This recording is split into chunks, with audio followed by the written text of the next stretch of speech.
समुद्र के भीतर छिपे विशाल जीव को पकड़ने के लिए कियांग भाई बिना कुछ सोचे उठाते हैं। सुपर हथियार फिर निशाना साधते ही ट्रिगर दबा देते हैं। साथ ही उस दैत्य से दर्दनाक चीख निकलती है और वो तुरंत ही समुद्र में डूबकर गायब हो जाता है, लेकिन फिर भी दिखाई नहीं देता।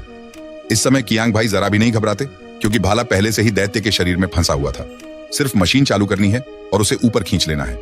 फिर कियांग भाई तुरंत ही बॉस को फोन लगाते हैं और बताते हैं कि उन्होंने एक खजाना पकड़ लिया है।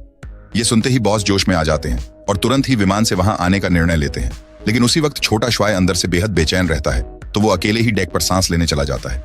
अचानक पीछे से एक हाथ बढ़कर उसे पकड़ लेता है। पीछे मुड़कर देखता है तो छोटी मई सामने खड़ी है। उसके शरीर पर बने घाव को देखकर छोटा श्वाय तुरंत सब समझ जाता है। असल में 20 साल पहले की बात है, जब छोटा श्वाय बचपन में समुद्र किनारे खेल रहा था तो उसे रेत पर एक विशाल अंडा दिखाई दिया। जिज्ञासा से उसने गौर से देखा और पाया कि अंडा हिल डुल रहा है, मानो उसके भीतर कोई अज्ञात जीव बाहर निकलने ही वाला हो।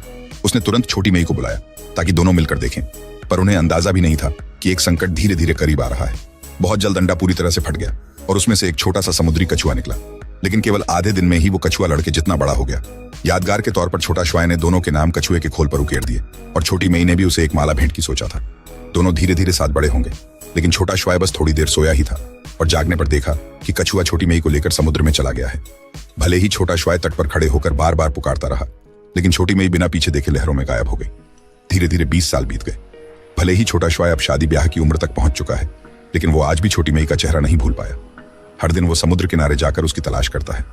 फिर एक दिन जब वो समुद्र में मछली पकड़ने गया तो जैसे ही जाल फेंका, कुछ अजीब महसूस हुआ।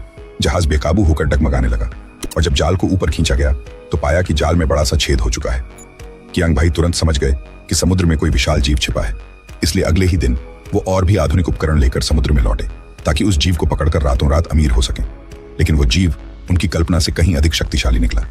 मशीन उसकी ताकत से लगातार घूमने लगी। स्टील की रस्सी भी झटके से सिकुड़ गई और अगले ही पल जहाज जोर से पलट गया।